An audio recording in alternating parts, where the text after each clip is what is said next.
Hello, everyone, and welcome to our first episode of 2025.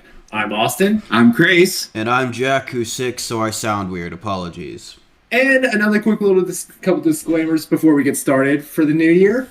We're trying some new recording styles behind the scenes, so if it sounds a little off, that's why we're trying to work through some things right now. But yeah, just bear with us on that. Also, currently we have construction going on around us, so sorry if that gets picked up. But yeah, This episode is going to be beautiful.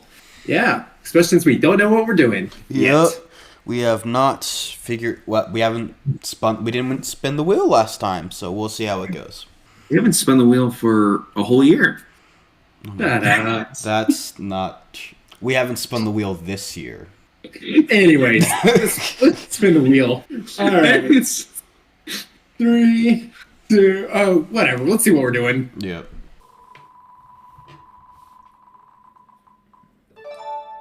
I don't like that face. What did we get? Well, it's very fitting. We ended 2023 with the worst video game pitch. We're kicking off holy crap, 2024. Yeah, I was Jeez. about to say we haven't been recording that long, y'all. Yeah, we ended 2024 with the worst video game pitch. We're kicking off 2025 with the worst movie pitch. Oh no! Y'all know what I'm gonna do.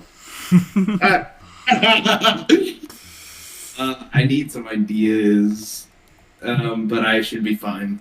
All right. Well, I guess that note we could probably get started on it.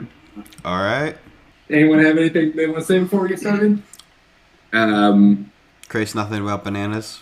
I'm trying to think of another another fun fact, but nothing's really coming to mind. Octopuses have 3 hearts to survive the depth of being underwater, so there's that. Cool. All right. With that note, we'll get started here in 3, 2, 1, go.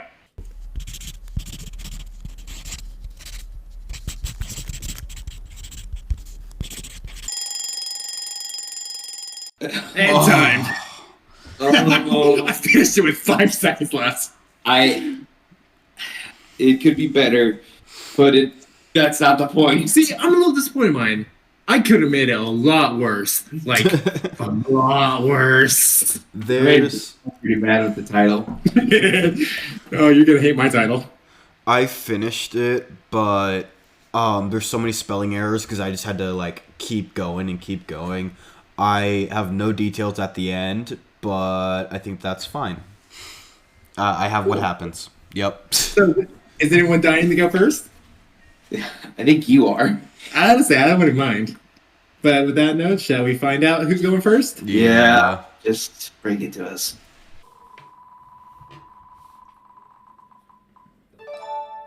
I am going first. Oh, okay. Kind of on a hot streak with that right now. Yeah. Been a couple of them. Yeah. Oh, well. All right. Who's going second and last? Following me. I'm a little nervous. I actually don't know which order I want to go in. He's looking at me. It's Jack. Jack goes second. Okay. Chris goes third. All right. Okay. I think that's a good order. Well, actually, I don't know what y'all's pitches are, so we'll figure out. All right. Well, I won't hold it back anymore. Let's just get right into it. Yeah. So the title of my movie is called Trash Movie. Here's the synopsis of my movie. Oh no. It's a movie, and stuff happens. Going on to the plot points. Oh my gosh. The movie opens with the sun rising on a highway, very similar to La La Land. Mm-hmm.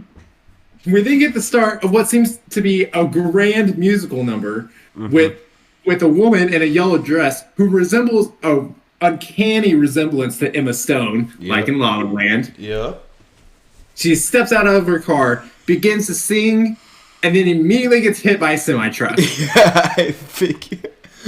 We then hear the director say "cut," and then followed up by hell. I knew we shouldn't have done a practical set."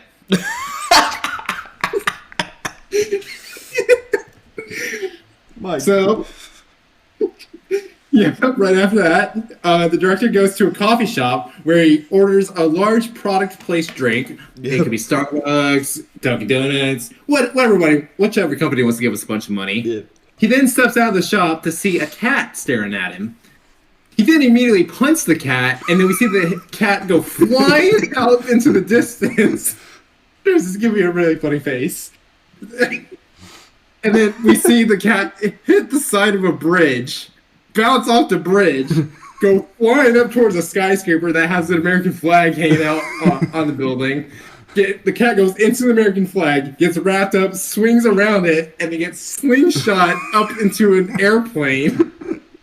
And then the cat lands on the windshield of the plane, and the co-pilots look at each other, and they look at each other, and then one of them immediately pressed the windshield wipers on the plane.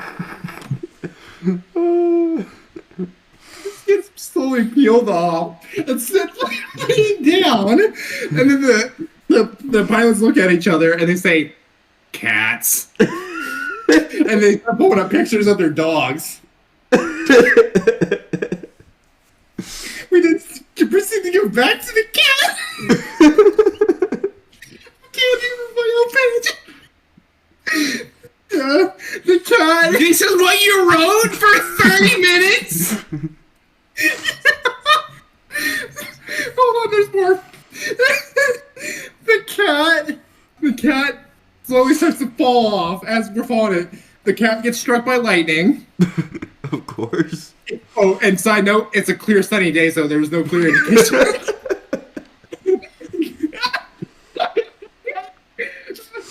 And the cat finally lands in the water, creating a small atomic bomb, or nice big mushroom cloud that covers up the area of the ocean and wipes out the bridge that the cat hit earlier.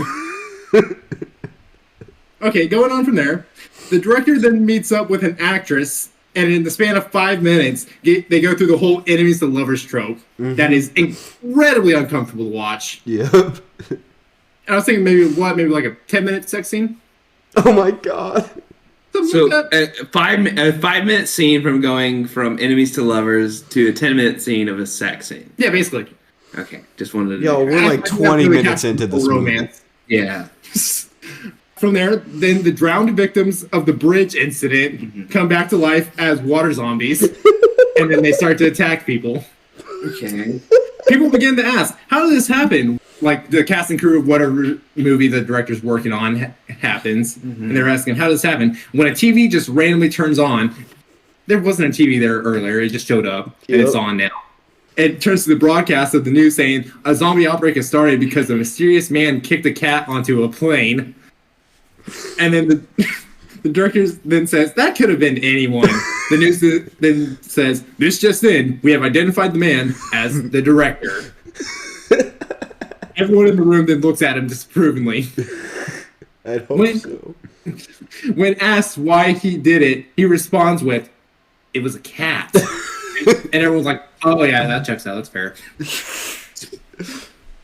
They then go to the action movie lot where they picked up a rocket launcher, and the director says, God, I love practical effects.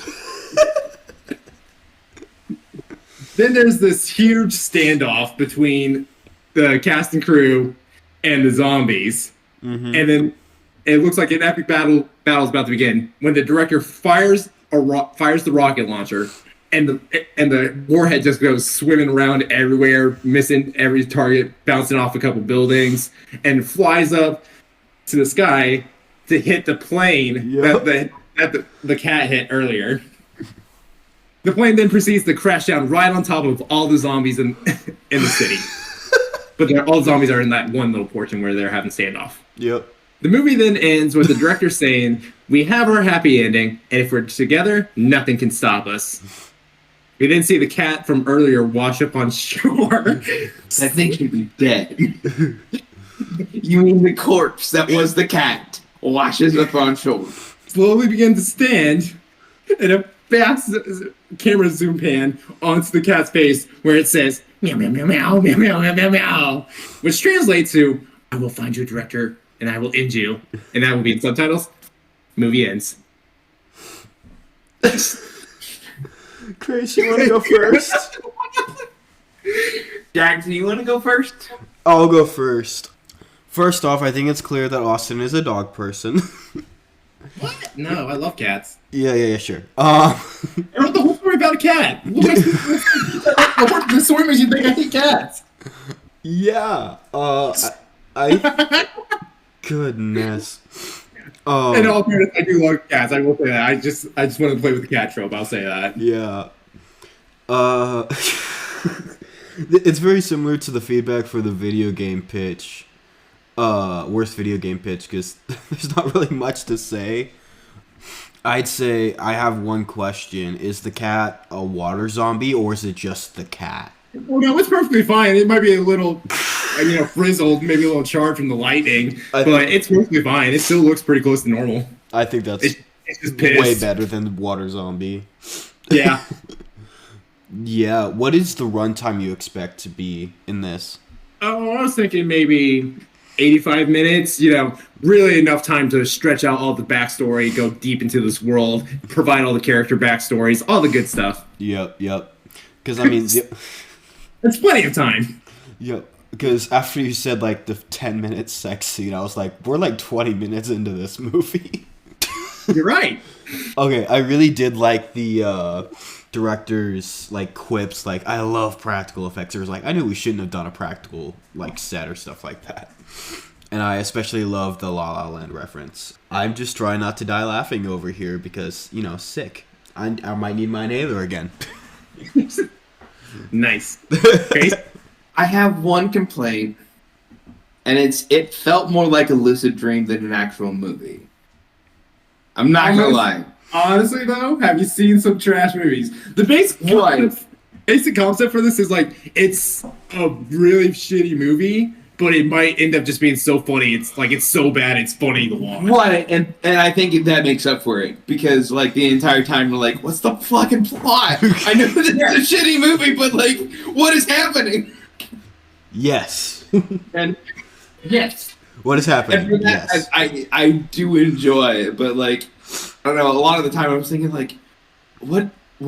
As soon as you start talking about La La Land, I expected a spoof on La La Land, and then you were anyway, so the cat scene. Basically, I want to make it I'm not sure which genre I want to do, so I'm gonna do all of them. So at one point it's a musical, then it's more of a parody, then it's more it's the life of a director, then it's a romance, and then it's a zombie outbreak movie. Yep. And then it ends as a revenge story. Yep. Setting up a sequel, which I think is most important. Oh yeah, definitely. Yep. All right. That's all I had. I love it when I provide feedback or I guess I love it when I do the pitches and the feedback is, I'm just baffled to what the hell just happened. Yep. I thrived on these ones. Good. Jack, do you want to go? Sure. All right, let's get into this. So the title of my movie is Zoonado 2, Not Again. Perfect. Yep, I think y'all were expecting this. Yep. So I was rushing to get the stuff in. It did not flow like it did last time, which I think is more fitting for the pitch. But basically, I'm not gonna really do the premise because I wasn't able to get a good log line. But basically, it takes place 6 years after the events of the first movie. So let's just get into it. May Storm, who was the daughter in the last film, is reading her father, Zach Storm's, book about the anomaly that was Zoonado. Over breakfast, she lectures him about the factual errors, how he put just meteorology terms, but he didn't use them right, and also he made up a bunch of stuff about how he's this grand hero. He just ignores her, and she asks when she can start her internship at his lab. She's about 17 at this point. And he says, yeah, about that, you're not doing that. To which she's very upset. Then we go to Beth and Sally, which Beth was the zookeeper and Sally, the wife. They're working at the zoo. Sally has begun volunteering as she has gained a new appreciation for animals. And we get a scene where Beth and Sally are walking through the zoo, and Sally looks through these really heavy bars to a habitat where the bull from the last movie, where she had the matador standoff, is just staring her down, and she stares it down back with just a quick look of loathing. And as they go around feeding the animals and stuff, Beth says how she's waiting to see if she will get promoted and run the zoo. She's waiting on the information for that. Then we go to May, who has started an internship at her father's lab anyway, using a fake name. Of course, we get the whole bit where she realizes, oh, I'm just getting coffee for everyone, and we really see a lot of that frustration. And she's ducking and avoiding her dad as much as possible, because this goes on for about a week. But she runs into Thomas, which is her dad's lab partner, the mad scientist from the last movie. He recognizes her immediately, and they have a quick conversation where she just, grabs him and pulls him into a broom closet. He's like, May, you're underage. And she just kind of slaps him and says, no, you know that's not why I'm here. Like, what's going on here? You need to promise not to tell my dad. He's like, okay, fine. Then we go to Beth, the zookeeper. I'm just reminding people of the names because I keep forgetting them too. Going into a meeting with her boss, which is the current going into a meeting with her boss, who is currently in charge of the zoo, and she's wanting basically she wants to be his replacement because he's retiring. He's like, unless I retire in 3 days, I've spent so many years working at this beloved zoo. I got an entire habitat named after me. I don't know why they chose to name the warthog habitat after me, but you never know. And then in the back, we just see a bunch of, the room is just filled with pictures of warthogs. And as he just drones on for constantly, and Beth is just looking around, waiting, twiddling her thumbs, trying to appear nice, fake smiling and all that. And as this goes on, we get shots of Sally looking around and noticing the animals are acting a little weird. In utter denial, she dismisses this and moves on. But we end that scene with a shot of the monkeys staring up at the sky. Then we go to May. She has snuck into her father's lab, and just like in the first movie, or in almost a shot-for-shot remake of the scene in the first movie, she sees that another tornado is coming, and with the advanced technology, she sees that it's going right near the zoo. And of course, she says, not again. She runs immediately to try and tell her dad, Zach, but as he sees her and sees the name badge, he realizes what she's been doing and begins lecturing her, not letting her speak. And when he finds out Thomas knew about it, he gets angrier and keeps lecturing. After about 5 minutes of this or so, everyone in the room, including May, but except for Thomas and Zach, look outside and see a tornado coming down on top of the zoo, becoming a zoo-nado. Then we go to Beth, who's still listening to her boss drone on and on. After this, she has gotten fed up and directly asks if she's going to take his place. Before he can answer, a tornado crashes through, taking him away and filling the room with snakes. To which Beth says, not again. And then we get a scene of Sally running and dodging and weaving around flying animals, jumping over them. And finally, she comes face to face with the bull, which has gone loose. After a very intense stare down where they each slowly take steps in until they're basically face to face, the bull nods, and she hops on its back and starts riding it to safety.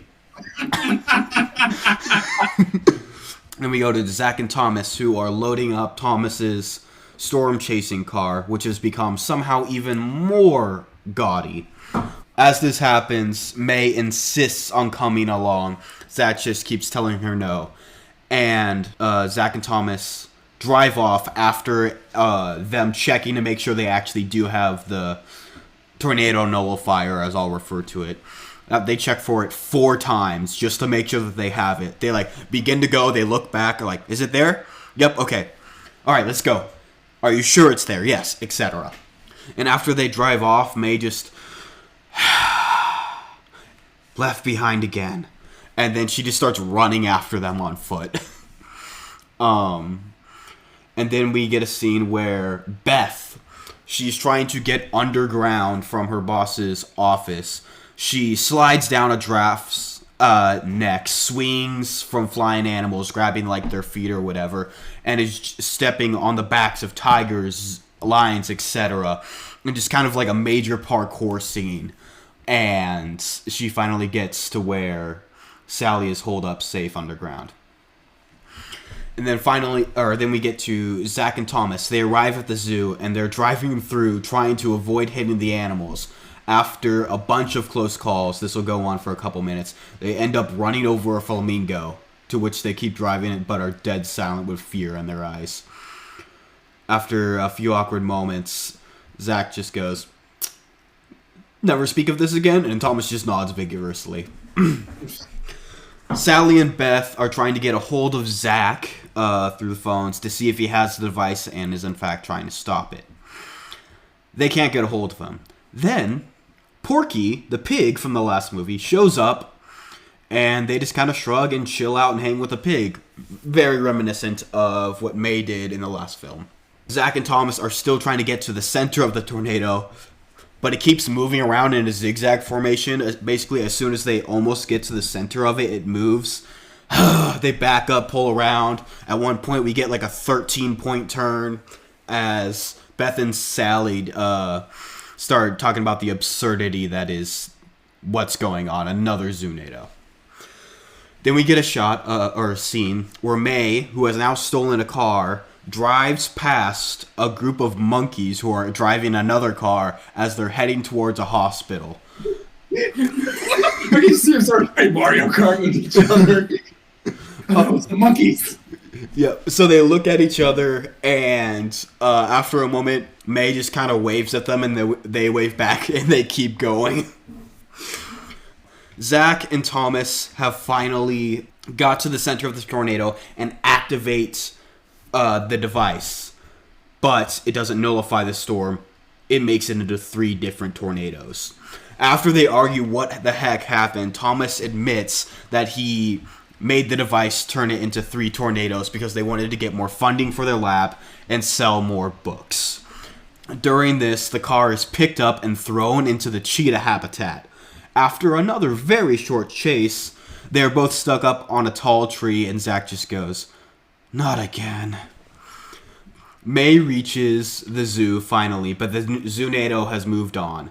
And as Sally and Beth are sitting on the roof watching from a safe place, as Zach and Thomas are still stuck up on the tree and arguing, May comes up, joins and sits down next to him.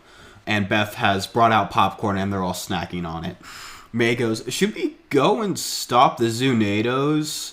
They just kind of all shrug, "Nah." And then in the argument that Zach and Thomas are having, they get into a slap fight, and during which Thomas falls down to the ground and starts getting eaten. And then at this, they're like, the girl's like, "I lost my appetite." So they save Zach. Huh? That's all she has to say? I lost my appetite? Yeah, it's like, I see that.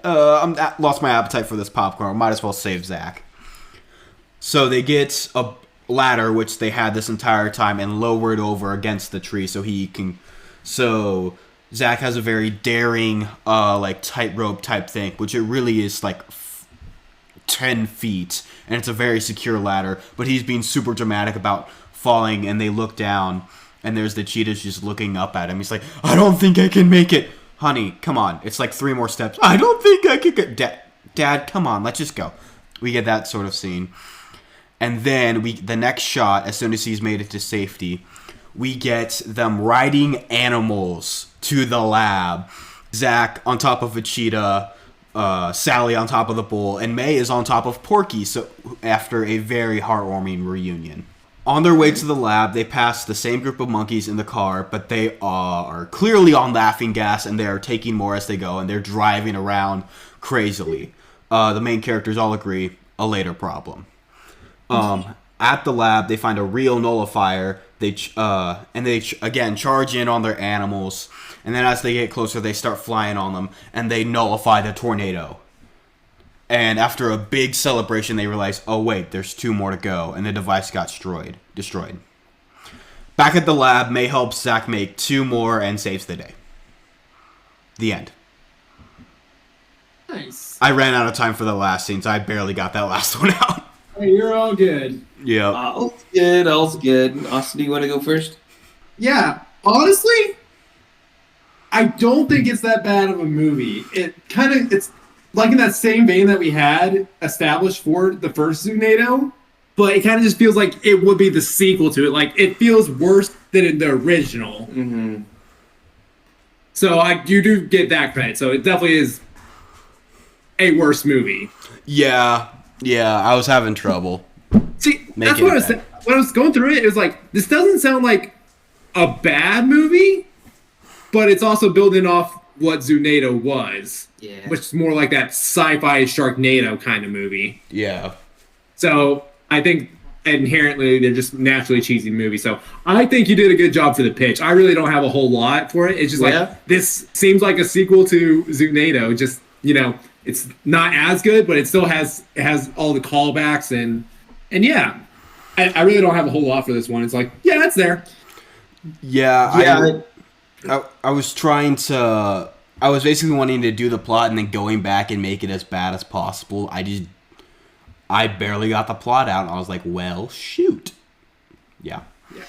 Honestly, though, it's like, it does keep you in a good spot to do Zoonado 3 and do that for the comedy pitch. Yep. Honestly, yeah, I really don't... I think you have a good trilogy on your hands coming up. Yeah. I mean, Austin basically said all my points. Like, it felt like a Zoonado movie, but it wasn't as good as the original Zoonado. Well, because, I found this one funny, but nothing like... I think inherently the Zoonado 1, why that one would always be the best one, is because, like, it's such a strange, out there concept that you haven't seen. And then you see it, and then you go to the second one's like, yeah, it's more of the same. Yep. Yeah. I think it's a good movie for the pitch. Yeah. It's literally just, it's there. We don't really have a whole lot. Yep. But good job. It was definitely worth the right. I will say that. It was definitely good to hear. Yeah. For sure. All right, Krais. What do you got? I have everybody's favorite sequel to a movie. Oh, no. Is it a sequel that nobody asked for? Is that your approach to it? No, it's actually a sequel that's being made right now, and it'll be coming out this year. There's a lot of sequels. Yeah, so this is just your version of it. All right, what is it? Lay it on us. Knives Out 3! You son of a bitch.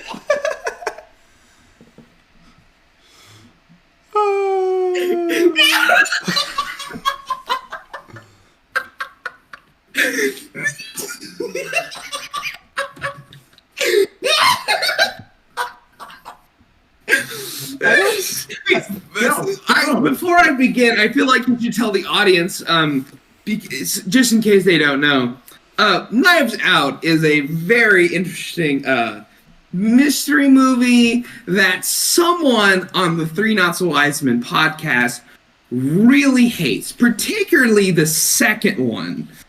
The first one's overrated. It's fine. I don't hate it. I don't love it. The second one is garbage that should have stayed in the depths of hell.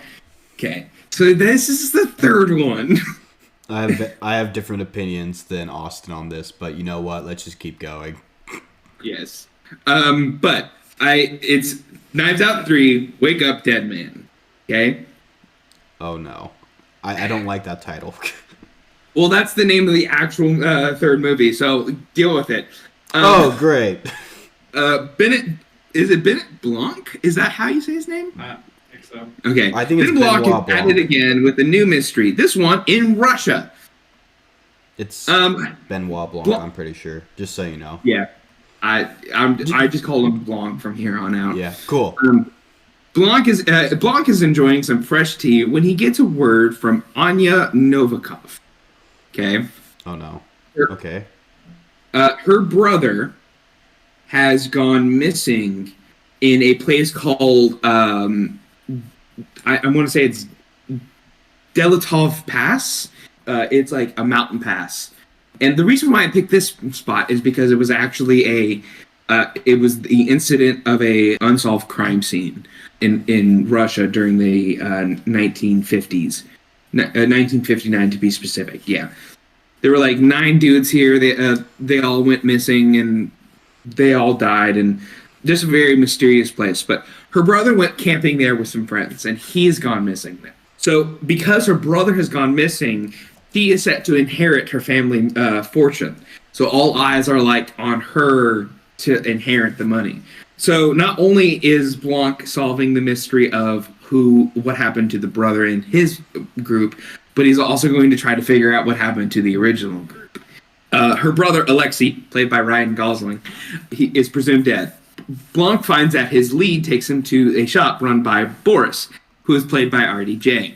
Okay. That's the majority I have before I was running out of time. But the idea is, because I was trying to figure out like the crime mystery.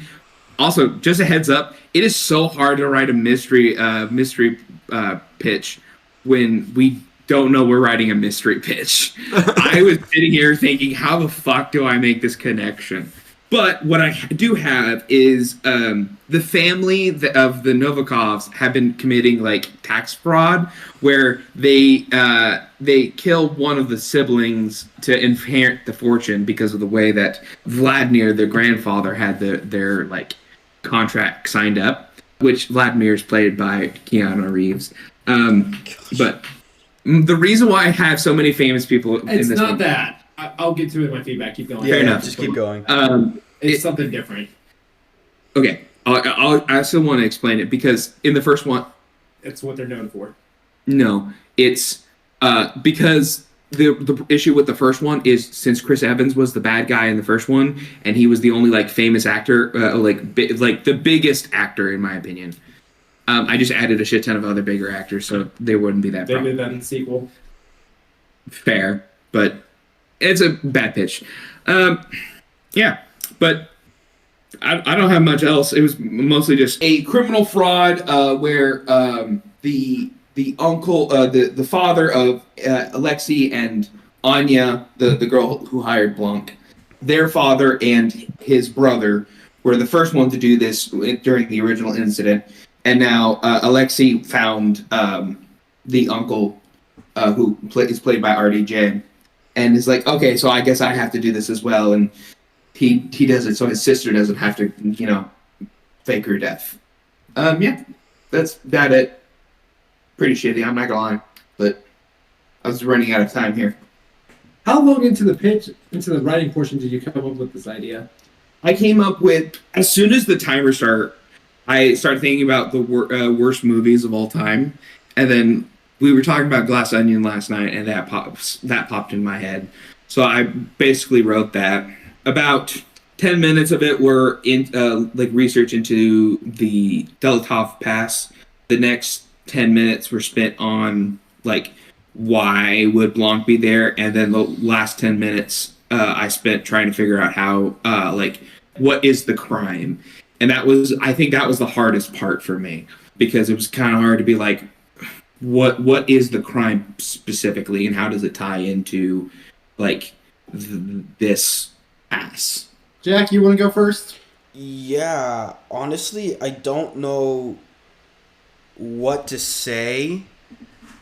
There really wasn't a lot here. My, I guess, biggest note was don't worry about casting and work on a plot. You don't make up a shitty plot. Yeah, I don't know. I just wouldn't have gone with, if you're going to make a sequel to a movie, I just wouldn't have gone with this one, because I don't have a lot to comment here on. But if you had time to work on it, honestly, I liked the first Knife. I liked the Knives Out. Glass Onion was, I guess, okay. I wasn't a fan of it, but I didn't hate it. I enjoyed it enough to watch it the first time, but I don't plan on ever rewatching it. But, so I guess my opinions are a little harder to appeal to as a worst movie pitch. I just don't know what happens in the movie. I just feel like I wasn't given enough to think on it, I guess. I just would have picked another movie to make a sequel on. That that's kind of where I'm from because you're giving me this cast of characters. Like, that's the other thing. It's hard when this movie comes out in this upcoming year or this year, and we already know who's cast in the movie. Yeah, that's fair. So like, and the thing with like getting more big names in there. That's kind of what Knives Out is known for getting these big name actors in those movies. And like this upcoming one's got Jeremy Renner, Thomas Hayden Church, Josh O'Connor, Josh Brolin. Yeah, along with Daniel Craig. I honestly saw the cast list after I had the majority of my work done, so I was like, well, fuck. Yeah, So honestly, like partially it feels like you picked Knives Out 3 for the worst movie just because, you know, I'm not a fan of Knives Out, and that's kind of more like a cheap move to me, especially since you didn't really expand on what makes it so bad. Because I don't hate the premise of Knives Out. I think there's some merit to it because what I will give the Knives Out movies credit for is that they look good cinematography wise. I don't think they're as made out or as glamorous that people praise them to be. Because they said that the first one was like, oh, a big reinvention of the murder mystery trial or the murder mystery genre. There's so many quick twists and turns, and it's like, no, it's not. It's pretty generic. And the first one and the second one just had some really bad dialogue as well as some stupid motivations and just bad situations. Like, how does a very thin layer book stop a bullet of a big caliber? Yeah. Like that kind of stuff. That's why I hate Glass Onion. It's like cinematography wise and cast wise, they're good. Yeah. I will give them that. Like Knives Out is because of stuff that happens in the movies, not the concept of the movie itself. And basically, from what you give me, is like I would watch it because I want to like the Knives Out movies. I just don't. That's the problem with them for me. Yeah. So I'll be honest. When I came up with this pitch, I was like, I don't really have anything better to think of, so I'll stick with it, and just kind of went downhill from there. Because honestly, I'm not as big as a advocate for Knives Out as you are, but that's me. But yeah, just that's kind of it. There's not a lot to go off of. Okay, not bad. Not bad. Especially given that we were given the premise and had to write it immediately. We were given the pitch and had to come up with a premise basically immediately. But we did get the leeway of it being the worst movie, so it wasn't that much pressure. Yeah. But that being said, next time we might have pressure. Y'all ready to find out what's next? Yep. Yeah. All right. Give it to me straight, Doc. You're not gonna like it. I gotta spin it first, though. I was about to say, I'm like, wait, did you spin it in that last 3 seconds?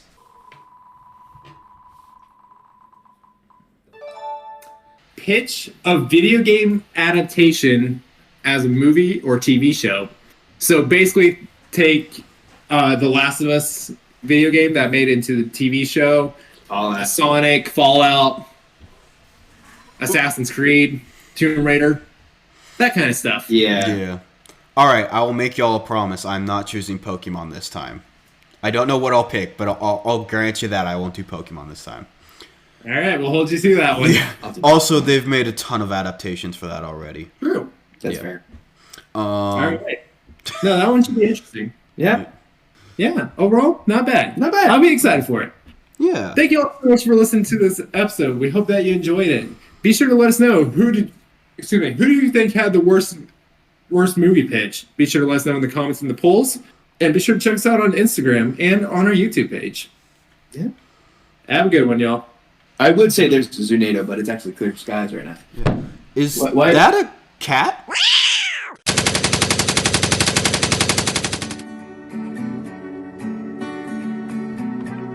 And that was the three not-so-wise men. Krais Baker, Jack Green, Austin Michaelis. And a huge shout-out to Louis Trotter for making our intro music. So happy trails and ta-ta for now.